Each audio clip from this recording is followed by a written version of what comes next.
Welcome back, my fellow nerds. Today we're going to be watching something that a lot of people have been sending me to view, and not a lot of people at the same time have been talking about, which is crazy because this is pretty huge what this person did here. Now, this has to do with the demo for Pokemon Legends ZA, and this person, let's just say, as we love to see, broke the rules. And they broke them in a way that is very helpful and informative for the rest of us. So we're going to be looking at that right now. Now, I'm going to put my trusty headphones in. I got some coffee, so I might be a little off the walls with my certified Legend of Zelda Tears of the Kingdom thermos from Nintendo New York. Besides the point, I'm just, showing off all of my nerdisms right now. Here is our friend in question, or rather, I think it's our friend's wife, actually, who ends up breaking the rules, but it's kind of funny how they break the rules because as you're gonna see right here on this clip, oh, I forgot to show you their name. Here's their name. It's something I cannot pronounce because it's in German, but this is the channel for anyone who has not seen this video yet. So what's funny about this is this part of the demo legitimately tells us that we can fly to other places in the map, right? And normally a demo person is there to tell you like, hey, don't do that. Make sure you go this way. They like backseat game you hardcore in almost every single footage that we have all seen of people playing this demo. But I guess here, I think this was at Gamescom in Germany, if I'm not mistaken. Gosh, I might be ill-informed on that, so feel free to comment if I am. So I think that's where this happened, and they were not backseat gaming. So as you see, they're gonna open the map, and they're gonna choose to fly to this Pokemon Center. All right, so we get to see here up close what the Pokemon Center looks like. Okay, we got this like floating milk carton in the back through this hologram. Yeah, you see it right here. Is it supposed to be milk? Is it supposed to be a potion? We end up flying to the Pokemon Center, but look, there's the cafes, and then this we talked about in a previous analysis video is just a symbol for like an important building. So like Hotel AZ or the Pokemon Research Lab, which actually, look at that, it's actually in very close proximity to this Pokemon Center. And that's gonna come in handy because, spoiler alert, we're going to be going into the Pokemon Research Center in this video. So, again, let's go back to after we warp. We're going to warp there. There was the milk carton floating around. We get to see this little Squirtle poster on the side here. And if you notice anything on this mini-map, feel free to comment it down below. I'm going to be paying attention to a lot of things, so I might miss a couple things on this initial viewing. Oh, look, here's a potion floating around before it changes to a milk carton. It changed to a little milk carton with a Pokeball on it. You get to see all the things on the shelf behind her. That's pretty cool, including those milk cartons that had the Pokeball on it. I want to say those are probably like elixirs or something, rather than potions. All right, so here's what it looks like when you put your Pokemon in to heal. I like this. It's cool. You get to see it visualized in front of you, but I do miss like being able to see the images of your Pokemon pop up over where the Pokeballs are. That would have been a nice little thing to add in here, but not in this game, which is weird because I feel like every game has been doing that up until this point. Oh, they accidentally ended the... But it's okay, because I think they go back in and they try this again. Okay, so you know what happened? That was the actual YouTuber's gameplay, but then he goes to his wife, and I think that's what we're going to see here.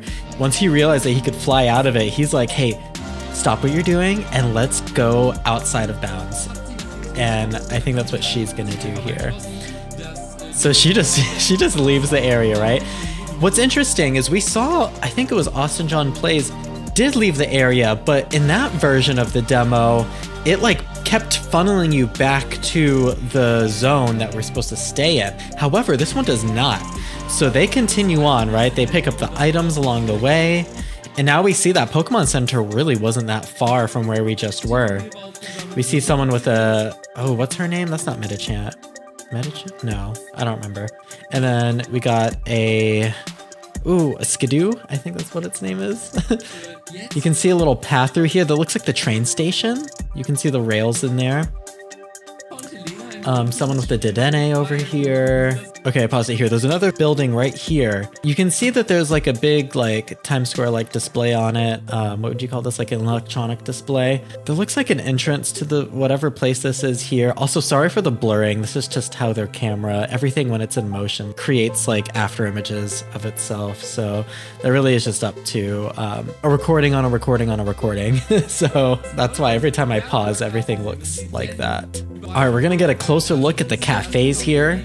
So that's going to be pretty cool. You can see everyone is still standing pretty stagnant, just like they did. Oh, this is pretty big. Look, we see more of these rocks that we couldn't quite destroy yet in the main demo funneling. So again, since we're seeing more of these, I think these really are going to be environmental obstacles. I'm curious to see what other kinds there are, if there's more besides just rocks. And of course, those clumps of mega shards that we also need to destroy with ranged attacks if they're on walls and buildings. Oh, we get to see in real time walking into the Battle Zone 1. That's pretty cool. We've seen this in some of the trailers, but only in like partial gameplay, you know, that's like tailored. There was more of those rocks there, so those rocks weren't in the trailer footage. The destructible rocks. Or what I assume to be destructible rocks. So we're just fighting this bunny rabbit Pokemon, or Earth Rabbit. Oh, okay, so here's some stands back here. There's an NPC. So that yellow chat box tells you that there's something to be gained from talking to that NPC. So whatever this NPC has to offer here is gonna be something of resource to us. Yeah, see the yellow chat box. Again, I don't know what it's saying because it's in German, but I imagine it's telling if anyone knows how to translate that. Oh, we're beating up on another Pokemon that was just minding its own business. That poor thing. Okay, now we see here we walk up to the stand where someone's selling food. Let's see what the... Oh, it doesn't take us to a menu for it. Interesting. So maybe we can't buy stuff from the stands. Maybe they just give dialogue. All right, here's another stand. Let's see what happens. Oh, we gave them something. Ooh, what did we just give them? Oh, if anyone knows what just happened, please comment it below because I don't know. I mean, I might be able to figure it out on further analysis, but watching here on the spot, I have no idea.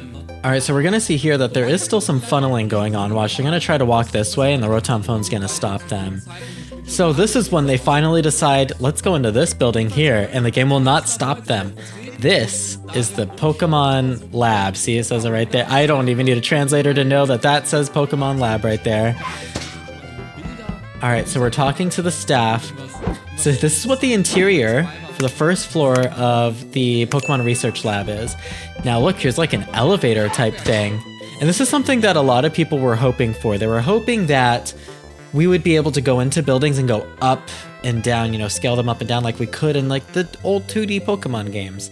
And now we have confirmation that we can, and it might even be several levels. I think they took a choice there, if I'm not mistaken, but I'll have to look at it again. Either way, we can go up and down these buildings. So that's pretty big and important, which makes sense because everything's pretty vertical. You know, there's a lot of verticality to Lumio City. It's rather than horizontal traversal. So we're talking to more people. It doesn't seem like there's anything to gain from most of them. There's some interesting things going on here though. Like, look at this. Like, what is all this? Look, there's a lantern in here. There's like a DNA strand back here. What are they researching? And then you have the Pokeballs floating above here, which would I'd assume is like a manual heal center or something for Pokemon, but maybe not. Maybe not. Okay, we're grabbing more items. I also have noticed that if you see a Pokeball on the ground, it actually might just be Pokeballs. Like actual Pokeballs. Like it's been like a great ball every time I've seen someone pick up a Pokeball. In some previous games, you pick up something that looks like a Pokeball on the ground and it's some random item. But it seems like they're only for Pokeballs this time, and every other resourceful item seems to be those little glistening specks. I talked about this in my last analysis video about how I was kind of mad that they stopped giving everything a defined form and just turned them into things that look separate from their environment. But if all those Pokeballs really are just Pokeballs, then technically I was wrong. And those really are the defined form of what those are. Well, I was still right though when it comes to the sparkling specks, you know, like a tiny mushroom being a sparkling speck rather than being in the shape of a mushroom on the ground is a little weird. All right, so we're going to a different level. Yeah, so you can do different levels. Yeah, they're taking a choice because this is not the first floor again. What I think is happening in this room, I think this used to be Sycamore's room. And, oh, here's Professor Magnolia. And we know that Professor Magnolia used to be a villain. So it is kind of odd. Oh, I guess this guy said something about Professor Sycamore on the first floor. Again, I don't know exactly what this is saying. So maybe he's talking about how Magnolia replaced him, or maybe no one knows where he is. One of the two. But you see here, look, I don't know if he's going to show you these, so I'm going to stop right here. There's photos of Professor Sycamore on the wall here, which is very interesting to me. Oh, is he going to? Yes, he's going to go look at them. Okay. So, yeah. I keep saying he, she. His wife is looking at these right now. So there's him happy. Wait, who is he happy with in that second photo? I gotta see that again. Is that Magnolia? Like in her Team Flare outfit? Or maybe I'm just not able to make this out. Is that a Pokemon? Because there's a Chespin on the left here, but what is that, a Garchomp? I think it's a Garchomp actually. Wow, he is brave to be getting up close like that with a Garchomp, if that's a Garchomp. Okay, let's continue on. What's curious too is she ended up doing the thing. Yeah, see, look, Chikorita's out indoors with us. She did the thing that I had to ask my friend to test the other day at Gamescom. Look, we can have our Pokemon outdoors. This is just further proof. I already proved that when my friend did it at Gamescom, but now here's further proof to show you in motion. Look, they're walking around with us indoors. So we can take our Pokemon out indoors pretty much in any indoor area, which to me is so big. I love that so much. The last time we had that was Let's Go Pikachu and Eevee, but I personally don't really like that game that much. And plus it's only like 151 Pokemon in that one, maybe a little bit more because there was some like Alolan variants. And then there was just like that one new Pokemon, something about a magnet. I won't lie, I had to look it up. Melton. Melton was the Pokemon. Sorry guys, there's over 1,000 Pokemon now. And it's funny because I used to pride myself on knowing the names of every single Pokemon up through the first like 4 generations. But from Gen 5 on, it's become way harder of a task. That's why I do think that like around 400 Pokemon in a single game is kind of a magic number if you want it to be a very focused Pokemon game, at least for the regional decks or whatever. Okay, anyways, moving on. I just love watching our Pokemon run around indoors. It is so comforting and therapeutic to me. All right, so this is the guy. Okay, this is the guy we have to thank for this video. I'm glad he showed his face. So this is the channel. This is the guy. If you speak German, this is perfect for you. If you're like me and you don't, well, at least we get to watch it this way. But yeah, breaking the rules in this demo has really led to us finding some really great things within this video and from things that I'm sure you guys have found or will continue to find.